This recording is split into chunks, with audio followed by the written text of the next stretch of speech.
Bonjour, je vais essayer d'accrocher un vol de plus à mes sorties. Aujourd'hui je fais les crêtes du Raton. J'ai entendu dire qu'il y avait du sud-est, donc c'est à peu près la bonne direction. Moyen, avec jusqu'à pratiquement 20 km/h. Peut-être que ça pourra tenir en soaring. Cassez-vous les mouches, parce que c'est là-haut les crêtes du Raton.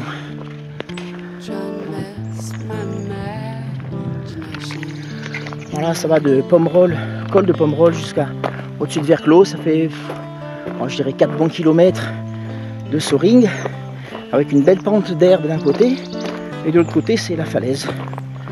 C'est sympa. Bon, j'ai pour, allez, on va dire une grosse heure pour grimper là. Première fois que j'y vais par ce chemin. Voilà. Bon on se donne rendez-vous là-haut. Yo.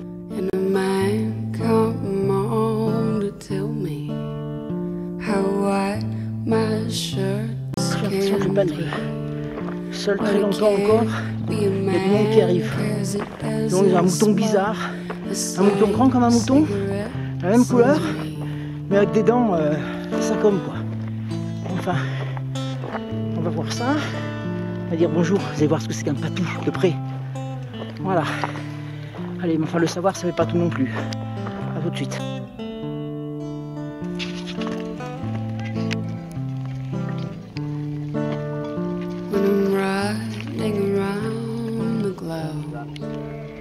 And I'm doing this, and I'm signing that, and I'm trying to make some boy. Elle y est la chèvre. Baby, baby, baby, Ah, come back. Can't you see? N'essayez pas la perdre de vue. I'm on a losing streak. Chou. Elle est... Je sais pas où elle y était.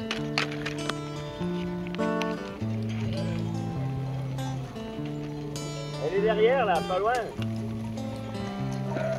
Faut essayer de pas la perdre de vue, elle. Faut essayer de pas la perdre de vue. When I'm riding around the globe, and I'm doing Vous avez des this, idiotes. and I'm signing that, and I'm trying. Eh bien, me voici arrivé à pied d'œuvre. Je suis sur les crêtes du Raton, I'm trying. toujours aussi joli.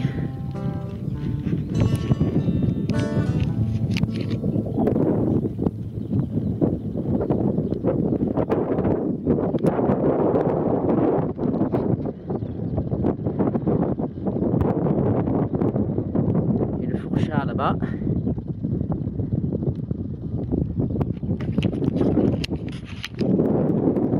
Moi j'ai reçu depuis l'année dernière, mais là ça n'a pas changé. Hein. Enfin, bon, il y a du vent.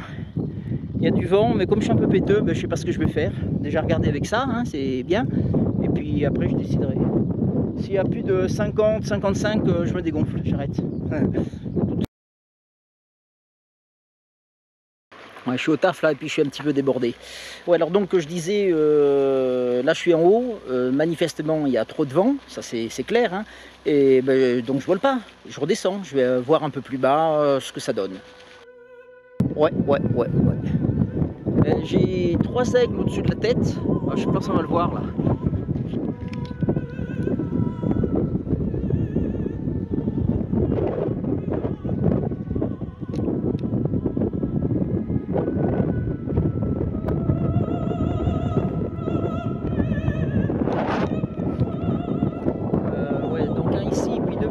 Et je les ai carrément entendus se foutre de ma gueule là, parce que je suis en train de tergiverser et je crois que je suis sur le point de me chier dessus, ça c'est clair, mais de dégonfler carrément et la voie à redescendre.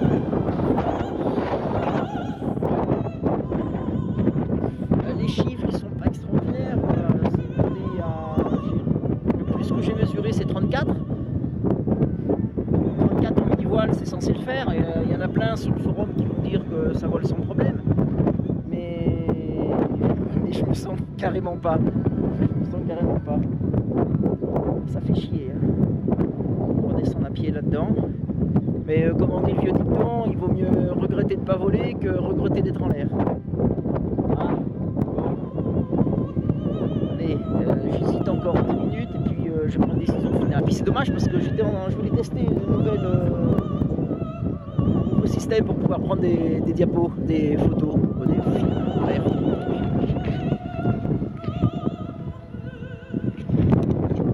Je sais pas ce que ça va donner. Ça permet de rendre moins monotone les vols.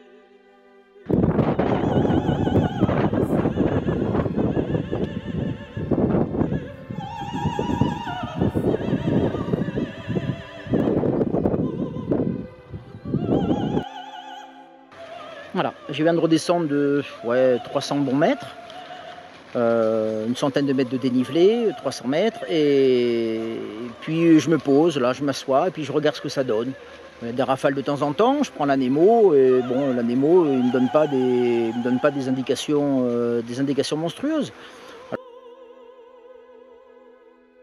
Alors je décide de faire un petit peu de gonflage, je vais mettre la voile au-dessus de la tête, je vais jouer un petit peu, je détrime tout pour avoir de la marge, puis je joue un petit peu, je garde la voile au-dessus de la tête, je me promène, je m'entraîne, et puis si ça le fait, et puis si je vois que vraiment c'est trop fort et que je me fais un petit peu secouer, je range.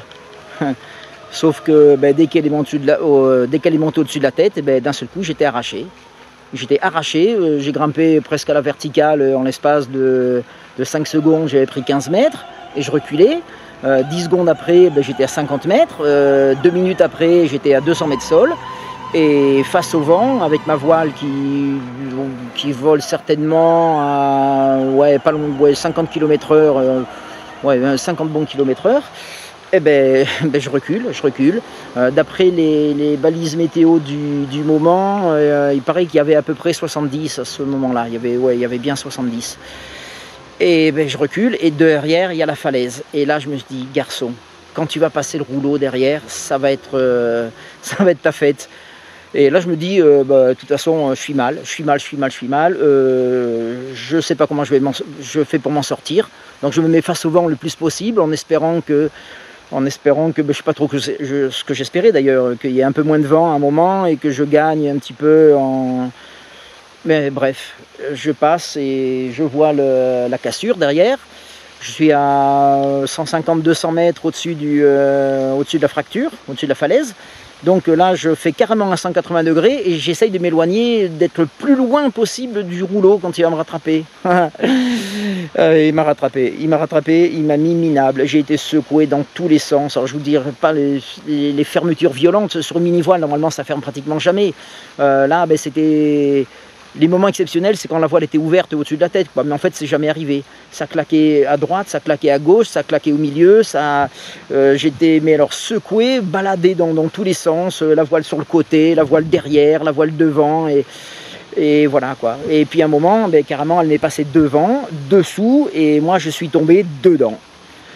Là, j'ai coincé, je me souviens parfaitement de 2 trucs, les suspentes coincées au niveau du casque et de la GoPro, ça j'ai réussi à le détacher assez rapidement. J'étais toujours la voile en crevette et puis moi dedans la tête en bas, comme ça, je descendais. Et là je me suis dit, ce coup-ci t'es mort, quoi. Mais je me suis vraiment dit, ce coup-ci t'es mort, quoi. Ça c'est clair. Mais bon, en attendant, j'avais encore quelques secondes devant moi. Donc j'ai réussi, alors j'avais la jambe droite aussi qui était coincée dans une suspente. Je pense que c'était un truc de couleur, donc à tous les coups c'était le frein, c'était mon truc de frein. Donc j'arrive quand même à la sortir, la voile se rouvre naturellement, se rouvre twistée, donc je me retrouve coincé avec les suspentes sur le pif. Je détwiste et puis après j'ai continué à être baladé et tout. J'ai essayé de me diriger tant bien que mal au-dessus d'une forêt pour essayer de me scratcher dans les arbres. Ça n'a pas marché parce que même là, je ne pouvais même pas me diriger suffisamment précis, quoi. Et puis le vent, il faisait n'importe quoi. Quand je suis parti en haut, c'était du sud-sud-est. Mais dans la vallée derrière, le vent avait pris une autre direction, il suivait le fond de la vallée, donc c'était de l'est ou autre chose. C'était plus des tourbillons, des trucs comme ça qu'autre chose. C'était vraiment le bordel. Beaucoup de relief dans tous les sens, entre la falaise, une petite montagne derrière, une autre falaise, en tout, c'est le merdier, quoi. Et à un moment, j'ai essayé de viser un étang, j'ai même pas pu m'en approcher. Et puis finalement, j'ai essayé d'aller vers une zone où je voyais il y avait beaucoup de ronces, des arbustes de 2 mètres de haut, des ronciers, des trucs comme ça. Et je me suis, on va pas dire posé, c'est pas le terme, je me suis lamentablement craché dedans, quoi. Et puis voilà. ça y est, je l'ai fait. J'ai fait la connerie. Tout à l'heure, il y a 5 minutes, je disais qu'il valait mieux regretter de ne pas avoir volé que regretter d'être en l'air. Ah ben ouais, je crois que ça l'a fait là. Alors bon, je suis vivant. La voile, je suis bien content d'avoir trouvé ça quand même. Je suis bien content d'avoir trouvé ça. Ça amortit la chute parce que je me suis pas posé en fait. Je me suis pas posé, on peut pas appeler ça posé. Je me suis scratché. Je me suis scratché dans quelques mètres de buissons qui ont bien amorti. J'ai rien du tout. Je raconterai tout à l'heure tout ce qui m'est arrivé en l'air, mais là il y a un petit peu d'émotion et puis un petit peu de démêlage à faire là. Plus un certain nombre de kilomètres à pied à faire, parce que là je suis, c'est juste derrière le trou du cul du monde. Enfin bon, voilà. Et je viens de derrière la falaise qui est là-bas. Quand il y a beaucoup de vent, qu'on se fait reculer et qu'on va à plus de 45 km à l'heure et qu'on passe sous le vent d'une falaise comme ça, imaginez un petit peu. Allez. Ouf, voilà, pour l'instant j'ai le cul sorti des ronces. Je suis paumé un peu. Il y a une maison ici. J'essaie de retrouver une route. Mais je sais pas si on entend bien l'ambiance qu'il y a ici en fond de vallée, le vent.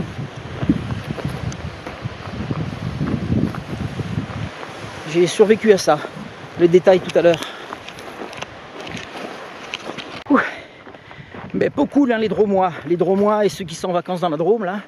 Pas cool. Je tape le stop depuis un petit moment. Alors ça passe, mais le parapentiste il fait pas recette avec le stop ici. Donc j'ai appelé au secours. Voilà. Le seul qui m'est pris quand j'étais un peu paumé dans la montagne là-bas, c'est un ouvrier algérien qui m'a fait monter dans sa camionnette. Un mec super gentil. Voilà, autant pour les clichés. Et les Français, lui, par contre, il va vite. Sur la route, il va vite. Ok, bon, ben, je vous raconterai tout quand je serai posé et que j'aurai bu 3 ou 4 litres de vin pour faire passer les émotions. Voilà, ben, faut bien le moral à cette histoire. Je m'en suis bien sorti. La voile a été gentille avec moi. Merci Little Claude, merci Kagou. J'adore cette voile. Bon, ben, connerie, quoi. Connerie. J'avais récité un adage un peu plus tôt, c'est il vaut mieux regretter d'être au sol que regretter quand on est en l'air. Je l'ai dit, je ne l'ai pas fait. Et la deuxième chose, c'est que ben, quand tu hésites, parce que tu penses que c'est trop fort, n'importe quoi, eh ben, il ne faut pas hésiter, il faut pas le faire. Il faut pas le faire. À partir du moment où on se pose la question, c'est qu'il y a quelque chose qui ne va pas et il ne faut pas le faire. Alors ça m'a servi de leçon, au moins pour les 20 prochaines minutes, 25 prochaines minutes. Tel que je me connais, ouais, j'espère que ça va vraiment me servir de leçon, parce que là je suis passé à 2 doigts du game over quand même. Hein. Mais bon, je gère ça pas trop mal. Pour l'instant, j'ai pas eu de, il n'y a pas de séquelles. On va voir ce que ça va donner. Par contre, la prochaine fois que je vais mettre la voile sur le dos, j'essaierai de prendre mon secours quand même. Bon, quand on a une voile qui pèse moins de 3 kg, mégotée sur 1,5 kg, ça fait pas riche quand même. Hein. Il y a 2 ans, je portais mes 16-17 kg. Là, maintenant, je suis à 5-6 kg et je vais mégoter sur 1,5 kg. Donc, je pense que je ferai l'effort quand même de prendre mon secours. Voilà, ça c'est peut-être rentré quand même. Peut-être pas à tous les coups non plus, il ne faut pas exagérer, mais pour certaines fois, je le prendrai quand même. Et puis voilà, quoi. Et puis voilà. Donc, il faut avoir beaucoup d'humilité devant comme dire les inconnus, devant Dame Nature, parce que en haut on est tout petit. Certainement pas mal d'entre vous ont déjà eu des gros sketchs, des grosses fermetures, des gros trucs comme ça. Je ne sais pas si ça a duré longtemps, mais vous vous imaginez ça pendant un quart d'heure. Pendant un quart d'heure de fermeture et de secouage. C'est une expérience que je ne souhaite pas renouveler de sitôt, quoi. Enfin voilà, j'espère que ça pourra servir à quelqu'un, on ne sait jamais. Hein. Voilà, ma petite pierre à l'édifice de la sécurité en parapente peut-être, on verra.